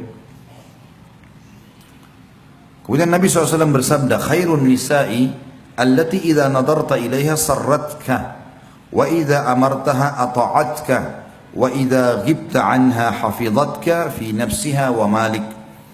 Hadis ini hadis sahih riwayat Tabarani. Sebaik-baik wanita atau istri adalah yang apabila engkau memandangnya maka ia membuatmu merasa senang. Tatapan matanya syahdu, lisannya santun, ya, rambutnya rapi, badannya wangi, itu semua yang dimaksud di sini. Sebaik-baik istri dalam riwayatnya dikatakan wanita ahli surga. Yang kalau kau memandang kepadanya maka membuatmu merasa senang. Jadi ibu-ibu kalau dilihat sering ngomong dan suaminya tidak lihat ke dia maka muhasabah. Ya. Mungkin memang dia pakai baju-baju warna yang suaminya tidak suka gitu. Ya. Saya tahu pernah ada keluhan yang sampai kepada saya dari beberapa ikhwah, dia nggak suka dengan warna itu tapi istrinya suka pakai. Memang dia tidak suka, secara alami dia nggak suka memandang itu, tapi suka dipakai terus gitu. Maka jangan, hindari. Pakai sesuatu yang memang dia suka gitu ya. Apabila kau menyuruhnya, maka ia akan mematuhimu. Tentu pada hal-hal yang ma'ruf. Temani saya ya, buatin saya makan, iya semuanya. Ya. Dan apabila engkau tidak berada di sampingnya, lagi safar, maka ia memelihara hakmu pada dirinya dan hartanya. Dia tidak selingkuh. Juga sabda Nabi SAW dalam hadis yang lain, hadis riwayat Muslim nomor 442 dan Imam Ahmad 4641. Kalau perempuan itu boleh keluar, tapi keluarnya tidak boleh dandan-dandan, tidak boleh jadi fitnah bagi orang lain. Sebagaimana sabda Nabi SAW, la tamnau ima Allahi masajid Allah. Janganlah kalian wahai para suami melarang hamba-hamba Allah yang perempuan untuk mendatangi masjid-masjid Allah. Artinya mereka boleh keluar, tapi pada hal-hal yang ma'ruf ya, seperti ke majlis taklim begini, atau ke masjid lagi mau sholat tarawih misalnya di Ramadan nanti, atau apalah ya, yang kira-kira positif dia mesti silaturahim keluarganya, jangan dilarang, nggak ada masalah. Tapi kita memberikan kaidah-kaidah syar'i, ya. Jadi tidak boleh keluar dengan fitnah yang luar biasa. Ya. Ada perempuan kalau keluar luar biasa, semua mata memandang ke dia, sehingga hanya mengganggu permasalahan kehidupan tatanan sosial pun terganggu dengan dia. Ya. Apalagi kalau dia memang dasarnya supel sekali, ini bahaya. Ada perempuan juga terlalu supel, semuanya orang diajak ngomong, tidak ada masalah gitu kan. Kita perlu tegur, jadi gini, ibu-ibu harus tahu ya, perempuan itu makin jarang bicara dan makin menata ya, perlu dia sampaikan, maka makin dihormati oleh laki-laki itu. Tapi kalau perempuan itu semuanya gampangan, gitu kan, maka oleh laki-laki dianggap remeh. Kalau ada perempuan belum nikah, suaminya tahu, calon suaminya tahu kalau dia ini orangnya bijak, ngomong kapan perlu ya, dia jaga wibawahnya. Kecuali kalau sudah nikah lain, maka pasti akan dihormati. Yang beda perempuan yang murahan segala macam bisa disentuh, diajak ngomong, omongannya juga murah sekali. Semuanya gembar sana sini, sama ini bilang iya, sana bilang iya. Ini jadi masalah buat dia. Sampai Nabi SAW melarang mengkhidbah wanita yang sudah dikhidbah oleh laki-laki lain. Khidbah itu baru diminta. Baru saya mau menikah sama anda, datang ke walinya, saya mau nikah sama anak anda, baik kami minta waktu, itu khidbah namanya. Selama belum dikasih jawaban iya atau enggak, maka berarti masa khidbah, enggak boleh ada laki-laki lain. Sampai begitu Islam menata. Karena perempuan tidak boleh sembarangan mengombar-gombir janji dia bicara dia, memang harus jaga itu. Juga dalam hadis Nabi SAW yang lain tentang bolehnya wanita keluar tapi dengan izin suaminya adalah hadis diriwayatkan Bukhari nomor 5338 dan Imam Muslim nomor 442. Wa idza sta'dzanatil mar'atu ahadikum ilal masjidi fala yamna'ha. Jika istri salah seorang kalian meminta izin untuk ke masjid, maka janganlah ia melarangnya. Juga dalam hadis yang lain dan penutupan bahasan kita, riwayat Imam Muslim nomor 442, Ahmad 5082, Abu Daud 568 dan Tirmidzi 570, Rasulullah SAW bersabda, "Idzanu lin-nisa'i bil-laili ilal masajid." Izinkanlah para wanita pergi ke masjid walaupun itu di malam hari. Jadi dibolehkan, kalau selama ke masjid berarti baik. Sebagian ulama hadis mengatakan dimaksud dengan masjid adalah masjid secara umum. Memang dia mau datang untuk aktivitas masjid ya, pengajian, sholat, tidak ada masalah. Tapi kalau dia datang, masuk dalamnya juga kalau dia pergi kepada hal yang positif, kayak silaturahim keluarga, ngumpul-ngumpul sama para wanita salihah di waktu tertentu, tentu tidak setiap saat, makanya juga masuk dalamnya dianjurkan untuk dilakukan. Ya, Allahu a'lam. Sampai sini bahasan kita, silakan kalau ada yang mau bertanya dan tentu sesuai dengan tema. Masya Allah, la hawla wa la quwwata illa billah.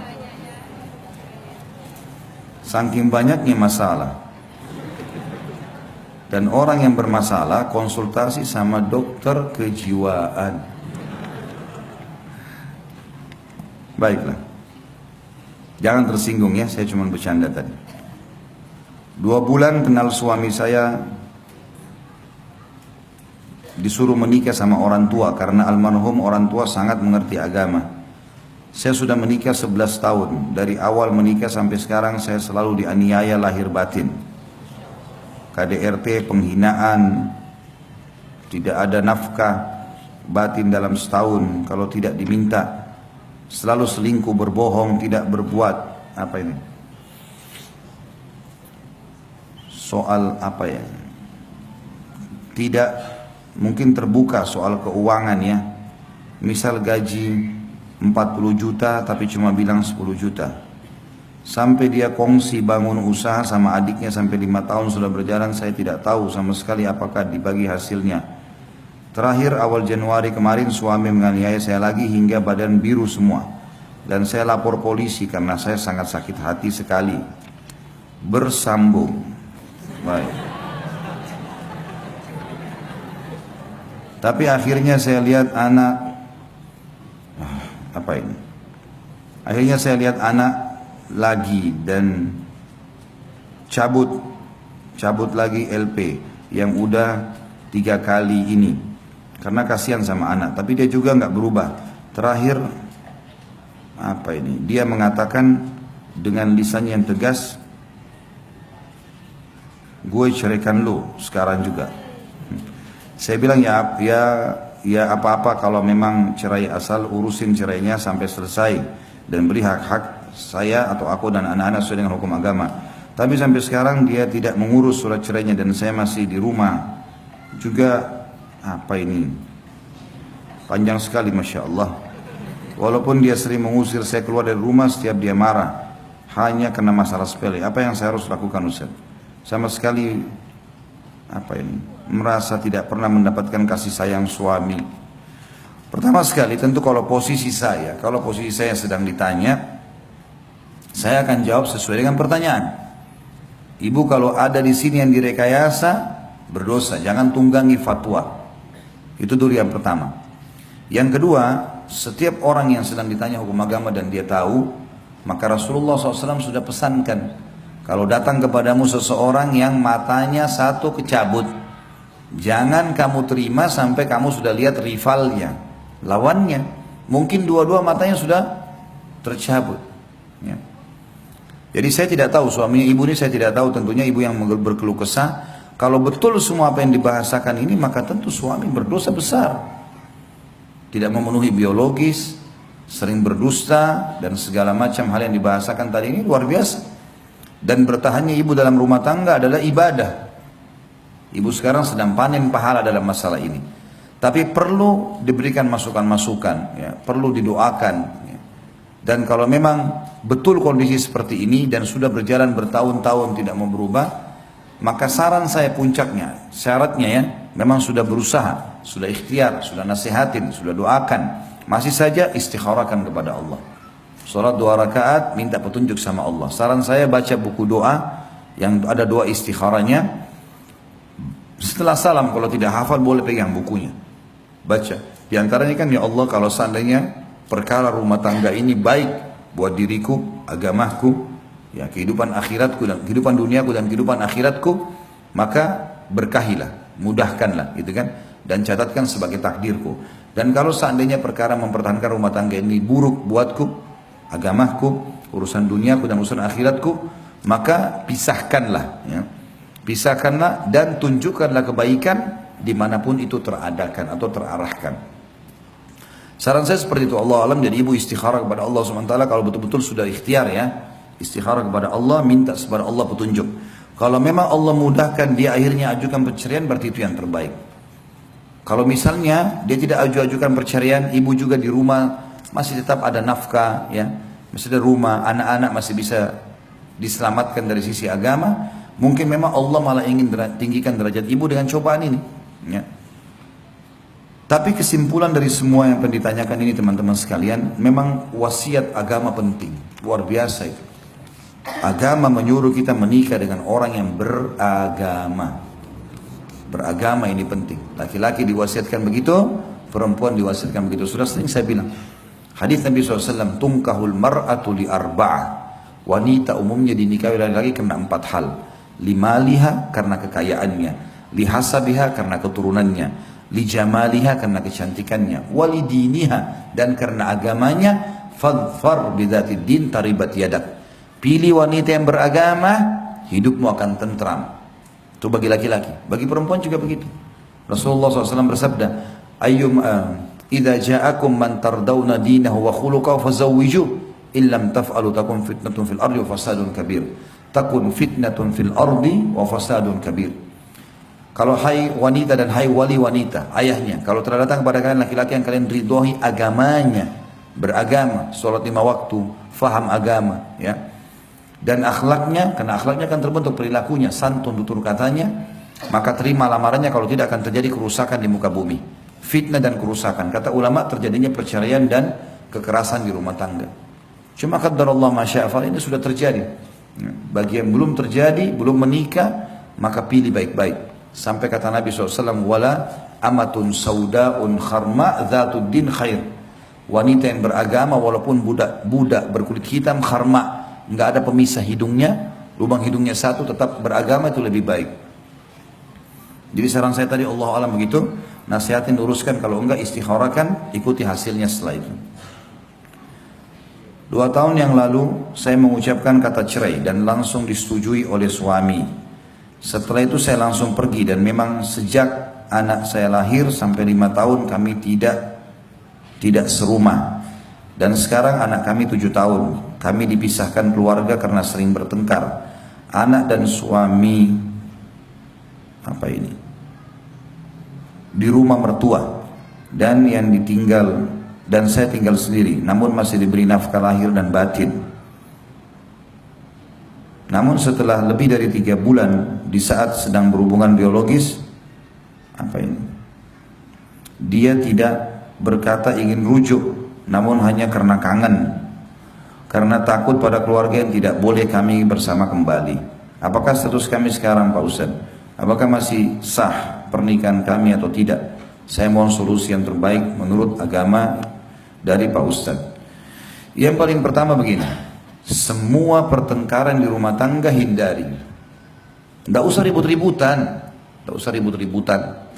bertengkar nggak usah.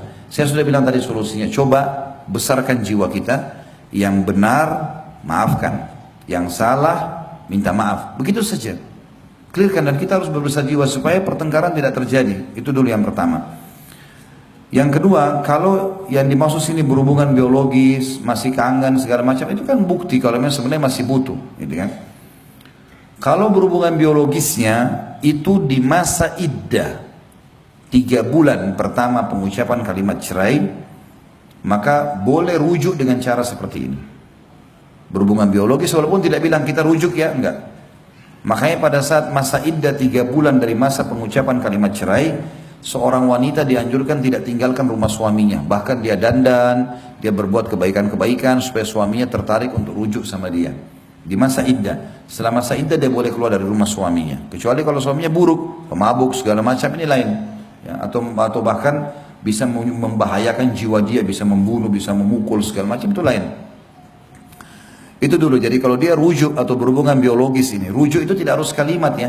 Boleh berhubungan biologis, boleh saling minta maaf. Tapi kalau sudah lewat masa iddah 3 kali masa haid, tidak boleh lagi seperti ini. Harus menikah ulang seperti awal. Seperti awal menikah. Dan kalau terjadi biologis ini tidak sah, dianggap perzinahan. Karena sudah lewat dari masa iddah, gitu kan. Ya, saya tidak tahu ibu ini sudah berapa lama berpisah tidak serumah, atau maaf, sejak kapan pengucapan kalimat cerai. Kalau tidak ada pengucapan kalimat cerai, berarti walaupun tidak serumah, status suami istri masih berjalan. Tapi kalau ada pengucapan kalimat cerai dari suami, maka otomatis seperti tadi hukumnya. Tapi kalau di sini ibu lihat anaknya, ya, sudah 2 tahun ya sini kayaknya, dari 5 tahun anaknya sampai umur 7 tahun anaknya. Kami dipisahkan keluarga karena sering bertengkar. Berarti memang belum ada kalimat cerai dari suami. Berarti ibu masih status istri. Suami datang temuin ibu, biologis segala macam masih halal, nggak ada masalah. Yang terakhir Bapak Ibu sekalian, saya sudah bilang jangan libatkan orang ketiga dalam rumah tangga, termasuk keluarga itu. Ini sudah rumit memang kalau keluarga sudah ikut campur. Kita sering cerita sama orang tua, cerita sama kakak, akhirnya mereka terbawa emosi. Dan seperti ini sebenarnya masih saling sayang, akhirnya nggak bisa kumpul, sembunyi-sembunyi. Saran saya terang-terangan, sampaikan kepada keluarga sekarang baikan, sama-sama rangkul suami, ibu rangkul suami, bilang kita baikan, kita baik-baik, kita jaga ini semua hubungan dengan Allah, karena Allah. Apa yang kurang dari saya ingatkan, apa yang kurang dari kamu saya juga akan ingatkan. Agama jadikan landasan. Lalu kita terang-terangan sampaikan ke keluarga, kalau kami akan kumpul kembali, udah selesai. Jadi kan, jadi tidak usah sembunyi-sembunyi, karena ini bukan masalah yang haram kok. Belum terjadi perceraian. Setelah anak tahu bahwa berhubungan antara suami istri adalah sedekah, bolehkah minta terus tiap hari ke istri? Istri kadang risih karena tiap hari apa ini? Tiap hari mandi. Boleh, kenapa tidak? Dan istri nggak boleh tolak, kenapa risih? Masa sesuatu yang enak ditolak? Nggak boleh tolak. Kenapa nolak? Kenapa risih? Yang risih itu kalau orang lakukan bukan sama suaminya, gitu kan? Lagian kenapa harus malu kalau mandi? Orang tidak hubungan biologis kan juga boleh mandi kan? Nah, itu capek kalau jadi beban. Ya, kalau dijadikan beban, kalau dinikmati nggak bakal capek kok. Nah, apalagi kalau tahu ini adalah ibadah kan gitu. Jadi nggak ada masalah. Dan subhanallah hikmah Allah, dan ini terbukti secara medis ya. Laki-laki itu kalau dia sudah klimaks dia butuh waktu 20 menit sampai 25 menit untuk mengembalikan lagi keinginannya. Perempuan tidak seperti itu. Ibu-ibu sebenarnya tidak ada seperti laki-laki. Bahkan dalam satu kali hubungan biologis bisa berulang kali klimaks. Bagi dia nggak ada masalah. Allah sudah buat itu. Makanya dia layani suaminya berulang-ulang pun dia tidak ada masalah bagi sebenarnya. Sebenarnya perempuan tidak akan ada masalah. Laki-laki justru ada masalah. Karena dia butuh waktu untuk menghidupkan kembali syahwatnya. Itu penelitian 20 menit loh. Tidak mudah. Yang butuh waktu untuk itu. Ya. Jadi sekarang saya nggak usah malu, untuk apa risih. Ya. Saya sedang hamil 2 bulan, anak kedua. Akhir-akhir ini saya selalu merasa kesal jika suami mendekati saya. Saya pun tidak mau memenuhi kebutuhan biologis suami. Orang tua saya mengatakan mungkin karena bawaan sedang hamil. Apakah saya berdosa, Ustaz? Ada saran saya di sini, resep buat ibu-ibu supaya tidak punya masalah kalau hamil. Mau nggak? Ya nenek-nenek sudah nggak mau memang. Saya tahu pasti nggak mau nenek-nenek. Jadi gini, kebanyakan orang itu dia selalu ngidam, mau mangga mudah lah, mau sop ayam yang ada di Lamongan, padahal dia di Jakarta, mau bubur Manado yang di Manado. Wah, ini tidak mau lihat suami, nggak mau lihat cahaya. Tahu apa sebabnya ini? Ini sugesti diri. Jadi kadang-kadang waktu ibu masih gadis, ini saya bahasakan ke istri saya. Ini kadang-kadang waktu masih gadis, mungkin ibu kita sama teman-temannya lagi ngobrol. Saya kalau ngidam, tidak mau lihat suami saya. Kita nggak sadar sedang rekam itu sebenarnya. Saya nggak mau lihat cahaya. Saya pengen mangga ini, saya pengen begini. Akhirnya terekam. Terekam itu. Dan itu akhirnya pada saat hamil, tanpa disadari jadi masalah. Jadi masalah, gitu kan. Jadi ini semestinya bisa diobati secara kejiwaan. Walaupun kalau muncul, kalau sudah muncul memang pengen sekali, gak ada masalah. Boleh kita bahasakan ke suami. Ya. Dan ini harus dibahasakan baik-baik. Terutama kalau sensitif, seperti masalah biologis sensitif memang. Karena suami kadang-kadang tidak bisa mengerti masalah itu. Bukan karena dia ya. Karena kejiwaannya memang gak bisa. Dia gak bisa membendung itu. Masuk kepada pikiran, masuk kepada perasaan, masuk ke segala macam emosional gitu kan. Saran saya yang pertama, ibu tentunya konsultasikan kepada teman-teman medis. Mungkin ada obat-obat yang bisa dikonsumsi, anti mual atau apalah yang bisa membuat kita akhirnya hilang dari perasaan-perasaan ini. Yang lain adalah yang kedua, saran saya tadi, sugesti. Coba sekarang bilang dalam diri ibu sendiri, saya nggak masalah. Saya kalau ada makanan saya makan nggak masalah. Saya suka dekat dengan suami saya. Jadi harus bahasanya seperti itu. Sehingga dalam jiwa kita, di mindset kita yang sudah terekam tidak benar ini, dulu bisa tergantikan dengan yang baik gitu ya. Ini poin ya, yang mungkin Allah alam yang saya bisa kasih masukan.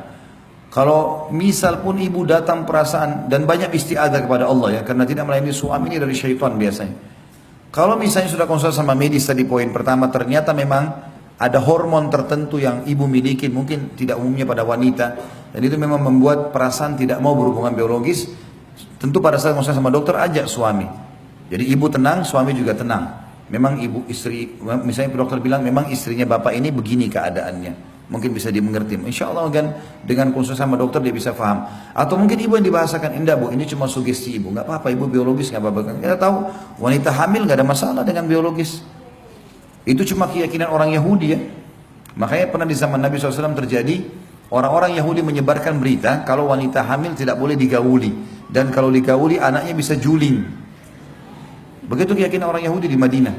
Maka sampai ke telinga Nabi SAW, maka Nabi SAW mengatakan itu tidak benar. Dan boleh wanita hamil itu digauli. Tidak ada masalah. Tidak akan berpengaruh sama sekali. Oh nanti keguguran, enggak akan keguguran. Kuasa Allah SWT itu. Ya. Tidak ada hubungannya sama sekali. Bagaimana bila seorang suami yang menggunakan uang kartu kredit atau KTK tapi saya tidak pernah memakai uang itu dan saya disuruh bayar utang-utang dia. Setelah saya bayar dia menambah lagi utang ribanya. Akhirnya saya memutuskan untuk berpisah. Suami minta dibayar apa ini? Kalau dia harus berpisah saya harus bayar dia 1/4 miliar. Saya bayarkan apa yang dia minta. Bagaimana dengan sikap saya? Saya selalu minta maaf tapi dia tidak mau memaafkan. Saya ikhlas merawat ketiga anak saya karena beliau tidak menafkahi anak-anak. Ini sebenarnya masalahnya hampir sama ya. Masalah sama karena dasarnya dari awal suaminya bukan orang yang beragama atau istrinya bukan orang yang beragama. Itu dulu poin. Makanya saya selalu wasiatkan, dan ini kalau bapak ibu sudah alamin, jangan kasih anak-anak lagi mengalami hal yang sama, kesian. Jadi mereka harus dapat pasangan yang beragama. Ciri-cirinya itu ibu-ibu kalau mau cari anak mantu yang baik, kalau azan lihat di masjid tuh yang di saf-saf pertama itu. Nah, itu orang-orang yang baik tuh. Azan memenuhi haknya Allah. Dia selalu di situ baca Al-Quran. Ya. Orang-orang yang agamis, ketahuan didengar oleh tetangga-tangganya orang ini baik, itu yang kita jadikan anak mantu. Begitu pula laki-laki yang mau nikah, anak-anak kita laki-laki nikah dengan wanita-wanita yang sudah hadir di majelis ilmu, pakai hijab syar'i, nama keluarganya baik, itu memang harus ya. Itu dulu poin. Kalau bahasan ini adalah kita mau tahu dulu, ibu ini sebenarnya membayarkan utang suaminya dari uang suami atau ibu yang disuruh bayar pakai uang ibu. Kalau utang uang suami dia suruh bayar, bayar saja, nggak ada masalah. Dia titipin, ini bayarin ya utang saya di sana, aja bayarin, nggak ada masalah. Walaupun itu adalah masalah riba, karena kan dia membayar, dia menyelesaikan masalah, dia buka pintu riba baru nasihatin. Kalau itu nggak boleh. Ya, tidak boleh, sampaikan, kirimkan kepada dia ceramah-ceramah tentang masalah riba, kumpulkan artikel-artikel yang jelas, letakkan di meja kerjanya, biar dia ini ya, maaf ya, saya bukan menyinggung, tapi coba baca, siapa tahu bisa menambah wacana. Saya bukan menggurui ya, Insya Allah kalau santun suami bisa terima kok. Kalau kita lempar, nih baca masalah riba, haram tuh. Masuk neraka kalau kau nggak mau dengar. Nah lain. Ini sama tadi di awal saya bilang menantang ini. Ya. Suaminya pasti spontan nolak. Tapi kalau taruh santun di atas meja kerjanya ini ya, saya dapat artikel, siapa tahu berguna. Ini masalah riba loh. Saya khawatir saja jangan sampai kita sekeluarga ada masalah. Saya nggak guruin ya. Mau dibaca, alhamdulillah nggak dibaca juga nggak masalah. Contoh. Kalau yang dimaksud sini ibu disuruh baca, bayar pakai uangnya, ibu punya hak untuk tidak bayar. Jangan mau dipaksa, nggak apa-apa. Saya punya utang sekian, kamu harus bayar pakai uangmu. Oh nggak ada urusannya, gimana cara? Kecuali memang uang dititip. Ibu nggak punya kewajiban untuk itu dan ibu tidak usah kerjakan yang bukan kewajiban. Biar dia mau marah, terserah dia mau marah, nggak ada masalah. Kan bukan kewajiban saya, yang utang kan kamu. Baik, kamu kan juga makan. Enggak, saya nggak makan. Kan tadi dikatakan saya nggak makan kan? Saya nggak ambil hari itu. Kalaupun misalnya dia berutang sama orang, kemudian utang itu dipakai beliin rumah, pakai beliin segala, memang kewajiban dia, bukan kewajiban ibu. Dia kan harus siapin nafkah. Ibu nggak harus bayar. Dan ini unik juga ini. Pada saat mau cerai, suaminya minta dibayar 1/4 miliar. Ini suami bagaimana model pikirannya? Saya bingung gitu ya. Semoga Allah kasih hidayah. Mestinya nggak boleh sama sekali. Malu laki-laki minta uang sama istri itu. Mana wibawahnya? Nggak boleh sama sekali teman-teman sekalian. Jangan pernah ucapin pada istri, berikan saya uang. Aib besar itu. Nggak boleh. Kita yang disuruh nafkahi mereka. Dan tidak ada laki-laki yang dibiayai sama istrinya kecuali akan terhina depan istrinya. Itu nggak bisa. Biar istri kita orang kaya, kita mampu, kita cuma pas-pasan, tetap maaf ya, nafkah dari saya, makan hasil keringat saya, punya harga diri. Kalau istri yang mengatakan baiklah, tapi mungkin saya beli makanan juga, silakan beli, tapi nafkah dari saya. Saya cuma mampu beli nasi uduk 1 bungkus, makan, itu nafkah saya. Gak apa-apa, jadi punya harga diri. Istrinya juga segan sama dia kan. Kalau ini seperti ini bahaya sekali, ngancam-ngancam segala macam ini, Allahu alam. Dan ini saran saya adalah sama tadi ya, poin yang pertama, kalau itu uang dari suami bayarkan utangnya. Kalau itu uang ibu disuruh bayar utang dia, jangan bayar, itu haknya ibu. Itu yang pertama. Yang kedua, kalau kasus sudah seperti ini, apalagi sudah bicara masalah pisah, maka selalu saya katakan istikharah lah. Salat 2 rakaat, minta petunjuk kepada Allah Subhanahu Wa Taala agar Allah berikan jawaban, ini dipertahankan atau tidak. Kalau yang lain sudah nggak ada lagi jawabannya. Banyak sekali, Masya Allah ini. Bolehkah membaca atau membuka HP suami tanpa seizinnya? Tidak boleh. Jangan ambil tugasnya malaikat. Untuk apa? Hah? Pusing-pusingin diri untuk apa ibu-ibu? Tidak usah. Tidak perlu penasaran. Tidak perlu. Dalam Islam tidak ada kata-kata penasaran. Tidak perlu. Kalau kemungkaran kelihatan depan mata, kita lihat dia jalan sama perempuan bukan mahramnya, nah itu kita wajib ingkar mungkar. Kalau nggak kelihatan, bukan urusan kita, jangan korek ini. Sibukkan diri dengan ibadah, tidak ada waktu Bapak Ibu sekalian. Ada waktu kita ini untuk ngurus. Bayangkan tersitanya waktu kita kalau kita sibuk mengetahui apa yang pasangan kita lakukan 24 jam. Nggak ada yang kita bisa lakukan, tidak ada produktivitas yang bisa kita lakukan. Tidak ada sesuatu yang kita bisa buat. Saya kalau mau tahu istri saya buat apa 24 jam, saya nggak akan bisa ngajak. Karena saya kan sibuk, WA-nya dikirim ke siapa, dia ngomong sama siapa, ini nggak ada. Allah yang ciptakan dia mengawasi, saya bilang sama istri saya nggak periksa HP kamu ya. Allah ada, hati-hati. Sebagaimana saya tidak mau juga HP saya diperiksa. Kita saling percaya, selesai. Kalau kelihatan kemungkaran depan mata baru kita luruskan, kalau enggak. Saya nggak mau pusing, dan ibu bapak sekalian juga jangan pusing, nggak usah. Ada malaikat tidak pernah tidur 24 jam. Catat kebaikan, catat keburukan. Yang di langit hukum, bukan kita. Nggak usah sibukkan diri dengan itu. Dan ingat, kalau kita baik, Allah juga buat pasangan kita baik. Kalau kita buruk, Allah buat pasangan kita buruk. Kan sabda Nabi SAW jelas. Kata Nabi SAW, kalau berbaktilah pada kedua orang tua kalian, Allah akan karuniakan kalian anak-anak yang berbakti dengan kalian. Jaga kehormatan, kesucian, kemaluan kalian. Jangan selingkuh. Allah akan jaga juga kesucian pasangan kalian. Allah jaga dengan hikmahnya. Maka kita harus muhasabah mulai dari kita. Sama dengan kasus pemimpin yang zalim. Dalam bahasan kepemimpinan kan gitu. Kalau kita masyarakat baik, Allah kasih pemimpin yang baik. Tolak ukurnya itu kata ulama. Kalau pemimpinnya buruk berarti ada masalah dengan kita sebagai masyarakatnya. Kita yang jadi masalah. Muhasabahnya di situ. Kita muhasabah diri kita sendiri. Allahu alam. Jadi saran saya nggak usah bu. Ya. Mau kata penasaran kah, mau cari tahu kah, nggak usah. Kalau depan mata kita begitu. Sama juga saya sarankan ibu-ibu kalau mau tenang hidup, nggak usah kalau suaminya datang nggak cerita apa-apa, nggak usah bilang kok kamu nggak cerita apa-apa, ada apa sih? Nggak perlu. Dia cerita kita dengar, nggak cerita ya sudah. Banyak kegiatan yang lain kan. Bisa baca buku, bisa segala macam. Kita ceritakan ke dia. Anak-anak begini, tadi ada tamu, tadi ada begini. Nah, sebatas itu. Maka hidup akan tenang. Memang yang merumutkan masalah kehidupan kita ini karena begitu. Terlalu banyak mencampuri hal-hal yang berhubungan dengan pasangan yang memang tidak ada hubungannya sama kita sama sekali. Allahu a'lam bishawab. Sampai sini saya Bapak Ibu sekalian karena sudah jam 11 lewat dan saya harus mengantar ayah saya ke bandara. Beliau lagi datang kebetulan dari Makassar. Dan sebelum saya tutup juga, tentu saya harap teman-teman jangan terlalu mudah menyebarkan informasi kalau belum memastikan ya. Kemarin saya ditanya sama teman-teman tim, Ustadz memang ibunya Ustadz meninggal, gitu kan? Ada banyak tersebar di WA, ibunya Ustadz Khalid Basalamah meninggal. Ibu saya meninggal tahun 1979. Saya masih 4 tahun. Sudah lama meninggal. Saya bilang sama teman-teman tim, kok ibu saya sudah meninggal lama baru sekarang mau ditahu ya?